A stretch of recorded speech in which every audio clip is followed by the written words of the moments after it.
স্থাপনা যেগুলি ধ্বংস করেছে সেগুলি তো পুনর্গঠন করা যাবে, কিন্তু যে প্রাণগুলি ঝরে গেল সেগুলি তো আমরা ফিরে পাবো না।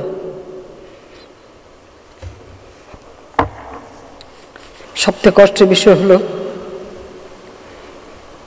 যেখানে তেমন কোনো ইস্যুই ছিল না, যে কোটা আমি সম্পূর্ণভাবে আমি সেটা বাতিল করে দিয়েছিলাম, হাইকোর্টের রায় সেটা আবার যখন পুনর্বার নিয়ে আসা হয় সরকারের পক্ষ থেকে আমরা আপিল করি, আপিল বিভাগ সেটা সেই হাইকোর্টের রায় স্থগিত করে দিয়ে পূর্ণাঙ্গ শুনানির তারিখ নির্দিষ্ট করে দেয়।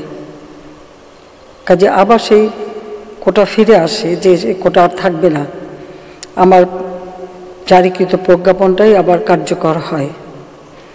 দুঃখের বিষয় সেই সময় আন্দোলন করতে যেখানে আন্দোলন প্রতিটি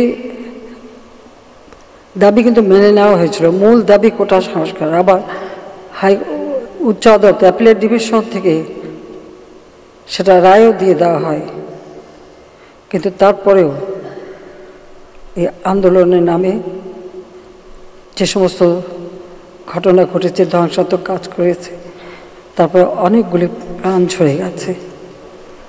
আমি কোনোদিন ভাবতে পারিনি যে এই সময় এই ধরনের একটা অবস্থার সৃষ্টি হবে আর সেখানে এতগুলি তাজা প্রাণ যাবে।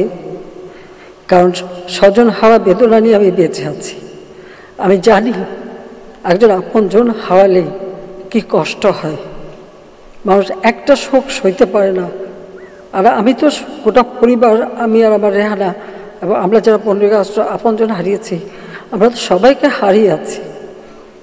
তারপরে তো সে হারাবার বেদনা নিয়ে ফিরে এসেছিলাম বাংলাদেশে, যে বাংলাদেশে তখন আমার বাবার ঘাতকরা ক্ষমতায়, যুদ্ধ অপরাধী যারা আমাদের মা বোনকে ধরে নিয়ে ওই পাকিস্তানি হানাদার বাহিনীর তাদের ক্যাম্পে তুলে দিয়েছে, গণহত্যা চালিয়েছে, অগ্নিসংযোগ করেছে, গ্রামের পর গ্রাম জ্বালিয়ে পুড়ে ছারখার করে দিয়েছে, লুটপাট করেছে, তারাই তখন ক্ষমতায় ফিরে এসেছে 15 আগস্ট জাতিপিতাকে হত্যার পর।